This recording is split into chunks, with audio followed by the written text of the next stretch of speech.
El objetivo es fortalecer las acciones contra la violencia sexual, explotación y trata de personas en niños, niñas y adolescentes que viajan de manera irregular a Estados Unidos. El vicepresidente de la República, Guillermo Castillo, comentó la importancia que tiene el trabajo interinstitucional para la protección de ese sector de la población, el cual representa más del 20% del total de habitantes. Tuvo lugar el lanzamiento de un mecanismo de protección para niñas, niños y adolescentes migrantes no acompañados. Como ustedes saben, pues la migración es un derecho humano, pero cuando se pone en riesgo la vida, la integridad de las personas, es cuando pues las instituciones tenemos que salir adelante, y en consecuencia pues muy complacido soy con que tanto la PGN, SBS, Asociación Refugio de la Niñez, y la Embajada de Estados Unidos a través de USAID podamos hacer efectivo este mecanismo en el que SBET también estará teniendo un papel fundamental. Así que pues complacidísimos de ello y a seguir trabajando en las acciones que nos corresponden. Es previsible que la situación económica derivado de los temas de pandemia pues obliguen a muchas personas a querer migrar. Sin embargo, los mensajes que estamos enviando es que pues se corren muchos riesgos, especialmente en estos momentos en el que las personas se vuelven más vulnerables. Así que lo que pretendemos nosotros con todas estas acciones es persuadir a que esa situación no se dé. Nosotros estaremos trabajando una serie de mecanismos con los ministerios y las secretarías involucradas y por supuesto con el apoyo de la cooperación internacional. Jorge Luis Donado Vivar, Procurador General de la Nación, dio a conocer que a la presente fecha se ha dado seguimiento a más de 1,000 niños, niñas y adolescentes inmersos en un proceso de migración irregular hacia Estados Unidos. Se hizo pública la instalación de lo que es el mecanismo de protección integral a niños, niñas y adolescentes migrantes no acompañados. Esto es una estrategia que se definió a partir de la emergencia en marzo de este año, en donde se modificó todo el procedimiento de reintegración de niños, niñas y adolescentes con sus respectivas familias. Tenemos un total de 1.361 niños, niñas y adolescentes no acompañados retornados al país. Las acciones que realiza el gobierno en el tema de la niñez migrante son apoyadas por instituciones internacionales, entre ellas la Agencia de la ONU para los Refugiados. No podemos negar que para Guatemala es un problema serio el tema de la migración, pero se hace más serio cuando hablamos de niños y adolescentes migrando. Vean por favor esta información que hemos preparado para usted, aquí está precisamente en su pantalla, y es que Sandy, la migración ha sufrido varios cambios en su forma de manifestarse en estos últimos 3 años, pero la más dramática quizá sea la representada por niños y adolescentes que viajan no acompañados de ningún adulto. Los riesgos a los que se exponen son innumerables, pues ya per se la travesía es peligrosa para un adulto y por supuesto estos riesgos se magnifican en el caso de los menores. Derivado de la crisis del COVID-19 se han retornado casi los 2,000 niños y adolescentes guatemaltecos única y exclusivamente que viajaban solos hacia Estados Unidos, provenientes tanto de la frontera mexicana como de la frontera estadounidense.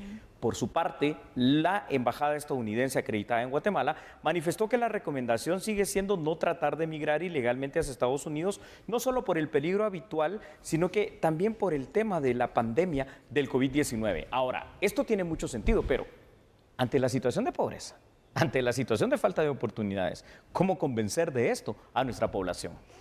Es complicado, Julio, porque sabemos que pobreza y migración lamentablemente van ligados, porque se tiene obviamente la creencia que en Estados Unidos la situación está mucho mejor y que por eso también es seguro poder alcanzar el éxito y poder de esta forma pues salir adelante, ¿no? Ganar esas oportunidades que a lo mejor en el país no se tienen, y especialmente también por ciertas costumbres en el sentido en el que mientras más joven es la persona, más fuerzas tiene también para trabajar y para ayudar a la familia, ¿no? Es correcto, Sandy. Esto se vuelve hasta una situación no solo aspiracional, sino que en muchos casos hasta cultural. Porque, ¿sabes? Lo más dramático es cuando vemos los casos de niños que han sido retornados y que no son ni siquiera después recibidos aquí en Guatemala por su propia familia. Y entonces es una situación en la cual vemos cómo es una idea ya fija esto que tú estás mencionando. Ayer, si tú te recuerdas, mejor dicho, anoche lo que estábamos hablando en el primer tema con los 199 años de la independencia de nuestro país, era cómo encontrar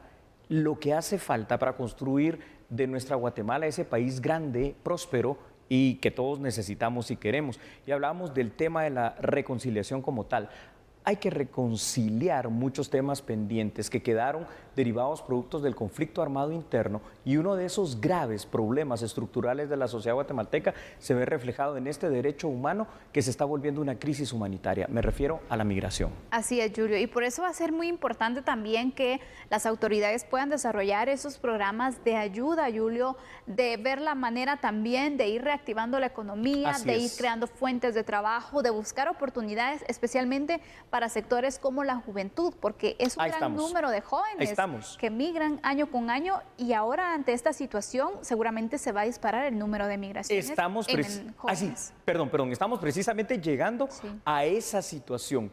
Es previsible que la situación se vuelva todavía más crítica en cuanto a la migración en general, pero sobre todo con niños y adolescentes. ¿Qué es lo que necesitamos hacer? Precisamente lo que tú dijiste, empezar y voltear a ver que ese 33% de la población, que son las personas entre 13 y 29 años de edad en nuestro país, necesitan precisamente una atención integral. ¿Por qué? Porque si no se exponen a peligros que son terribles. Y aquí en esta parte de los peligros, precisamente, quiero pedirle a nuestra producción que ponga los datos, y Sandy, también quiero pedirte a ti que compartas esta situación de peligros a los cuales inmediatamente ellos se ven expuestos. Claro, Julio, porque son varios los peligros a los cuales se enfrentan, y lo más inminentes que enfrentan los menores al viajar los constituyen las denominadas redes de trata de personas, que pueden fácilmente hacerlo sus víctimas. Asimismo, se ven expuestos a todo tipo de abusos o maltratos, hasta de carácter sexual, donde pueden ser vulnerados en su integridad física. Sin duda alguna, el trayecto también representa un peligro, porque atravesar ríos, desiertos, viajar en tren y exponerse también a los grupos delincuenciales son un constante peligro en este viaje ilegal, Julio. Es una clara señal de alarma que deberán investigarse para determinar la causa del por qué tantos niños están yendo solos en busca del sueño americano. Es lamentable, Julio, ver esta situación, ver niños tan pequeños que están en ese riesgo. Si cuando uno de grande ve la situación, de verdad da miedo, imagínate. Da miedo.